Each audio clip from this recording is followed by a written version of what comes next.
Hello everyone, welcome to mobile bus. আজকে আমি কথা বলবো অপ্পোর নতুন স্মার্টফোন অপ্পো A18 এই স্মার্টফোনটি। এই স্মার্টফোনটি 4GB 128GB ভেরিয়েন্টে লঞ্চ করা হয়েছে আর যেটির দাম রাখা হয়েছে 13,990 টাকা। তো 4GB 128GB ভেরিয়েন্ট 13,990 টাকায় এই স্মার্টফোনটি আমাদের কাছে কেমন হতে পারে এবং এই স্মার্টফোনটি এই বাজেটে আমাদের কাছে কতটা ভ্যালু মেহরবানি পুরো ভিডিওতে সেটি নিয়ে আলোচনা করব। তাহলে ভিডিওটি শুরু করা যাক। প্রথমে যদি এই স্মার্টফোনটির ডিজাইন এবং বিল্ড কোয়ালিটি নিয়ে কথা বলি, ফোনটি দেখতে বেশ চমৎকার। ক্যামেরা কাটআউটটাও যথেষ্ট সুন্দর এবং রিং টাইপের ভাইব দেওয়া হয়েছে, যেটি দেখতে বেশ অসাধারণ। ব্যাক প্যানেলের কালার দুটোও বেশ সুন্দর, গ্লোয়িং ব্লু এবং গ্লোয়িং ব্ল্যাক কালারে দেখতে বেশ চমৎকার। প্ল্যাটফর্মে তৈরি এই স্মার্টফোনটি দেখে যে কারোর পছন্দ হবে এবং এই স্মার্টফোনটি অপর থেকে জানানো হয়েছে যে এটি অপ্পো গ্লো ডিজাইন, যেটি ব্যাক প্যানেল স্ক্র্যাচ পড়ার পসিবিলিটি খুবই কম। তো ওভারঅল ফোনটির ডিজাইন এবং বিল্ড কোয়ালিটির দিক থেকে বেটার থাকছে। ফোনটির ওয়েট থাকছে 188 গ্রাম এবং থিকনেস 8.2 মিলিমিটার।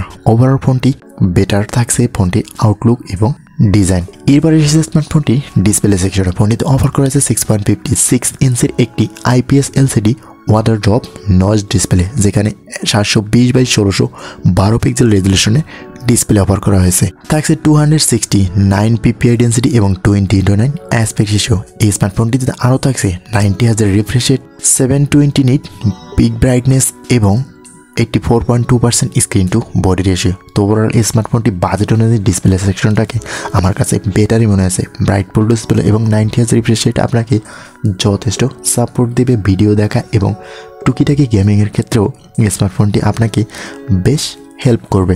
এরপরে সেই স্মার্টফোনটি পারফরমেন্স সেকশনে ফোনটিতে অফার করা হয়েছে মিডিয়াটেক হিলিও G85 এর একটি 12 ন্যানোমিটার চিপসেট, যার CPU হিসেবে থাকছে 2.0 GHz অক্টাকোর এবং GPU হিসেবে থাকছে Mali G52MC2।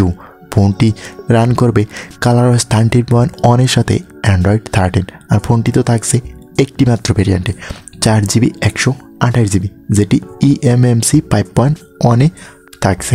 তো ওভারঅল স্মার্টফোনটি পারফরমেন্স সেকশন আপনাকে G85 এর প্রসেসর গেমিংয়ের দিক থেকে মোটামুটি বেশ ভালো পারফরমেন্স দিবে। এই স্মার্টফোনটি গেমিংয়ের দিক থেকে ফ্রি ফায়ারের মতন গেমগুলো আপনি টুকিটাকি বেশ ভালোভাবেই খেলতে পারবেন।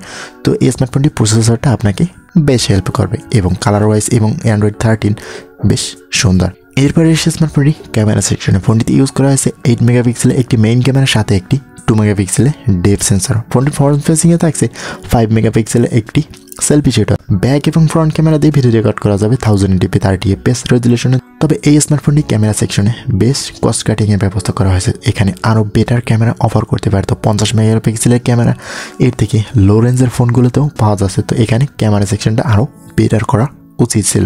এরপরে এসে স্মার্টফোনটির পাওয়ার সেকশনে। ফোনটিতে অফার করেছে 5000 mAh ব্যাটারি এবং 10 ওয়াটের ফাস্ট চার্জার। তবে এই স্মার্টফোনটিতে 10 ওয়াটের চার্জারটা একেবারেই বেমানান। অন্তত কম করে হলেও এই 10 ওয়াটের চার্জারটা প্রোভাইড করা খুবই প্রয়োজন ছিল। 5000 mAh দিয়ে আপনি পুরো দিন অনায়াসে ইউজ করতে পারবেন। চার্জিং ব্যাকআপের দিক থেকে বেশ ভালো সাপোর্ট দেবে। এই স্মার্টফোনটিতে থাকছে IP54 এর ডাস্ট এবং স্প্ল্যাশ রেসিস্ট্যান্ট। এছাড়াও স্মার্টফোনটি কানেক্টিভিটি সিস্টেমে থাকছে wifi, Bluetooth, USB Type-C port এবং এই স্মার্টফোনটিতে থাকছে সিকিউরিটি হিসেবে সাইড মাউন্টেড ফিঙ্গারপ্রিন্ট সেন্স। এই স্মার্টফোনটির চার্জিং ওয়াট এবং ক্যামেরার দিক বাদে আমার কাছে অন্য সব দিক থেকে বেটার লেগেছে। আপনার কাছে কোন কোন দিক থেকে খারাপ এবং কোন কোন দিকে ভালো লেগেছে অবশ্যই কমেন্ট করে জানাবেন এবং এই বাজারে এই স্মার্টফোনটি আপনার কাছে কতটা ভ্যালু ফর মানি অবশ্যই কমেন্ট করতে বলবেন না। আজকে ভিডিওটি এই পর্যন্তই, কথা হবে নেক্সট কোনো ভিডিওতে। ততক্ষণ পর্যন্ত ভালো থাকবেন, সুস্থ থাকবেন। আল্লাহ হাফেজ।